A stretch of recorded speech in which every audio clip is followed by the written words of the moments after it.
qaysi bir nozamikini klinikga ham rosa maqtashgan edi. Lekin bularni ham Instagramda rosa ko'p ko'rgandim. Yuzimga tusharmikan? Hurmatli mijoz, qaysi naborimiz sizga ma'qul tushdi? Shu ikkita nabor haqida ma'lumot bera olasizmi? Ushbu ko'rib turgan ikki xil naborimiz yog'li va muammoli yuzlar uchun mos keladi. Klinikdan yuzni chuqur tozalovchi skrab haftada 1 marta ishlatilishi tavsiya etiladi. Klinikdan juda zo'r mitsilyarka, hattoki vodostoyki tushingizni ham bir zumda o'chirib beradi. Yuzni chuqur tozalovchi penka. Ushbu sprey yuzimizni namlantiradi va baryerimizni tiklab beradi. Makiyajdan oldin va keyin ishlatsa ham bo'ladi. Tarkibi yengil teksturaga ega bo'lgan serum nafaqat yog'li yuzlarga, balki quruq yuzlarga ham juda mos keladi. Quruq va yog'li yuzlarimiz uchun yengil namlantiruvchi krem.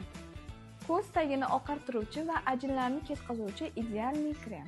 Oddiy tonalkalardan charchaganlar uchun yengil tonalniy krem.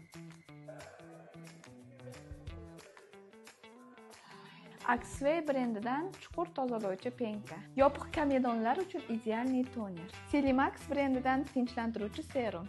Axway brendidan yorqin effekt beruvchi krem. Axway brendidan ko'z tagini oqartiruvchi va ajinlarni yoyuvchi ko'z serumimiz.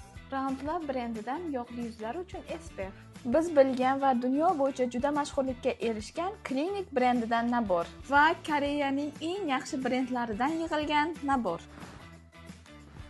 Siz qaysi birini tanlagan bo'lardingiz? Kommentariyaga yozib qoldiring.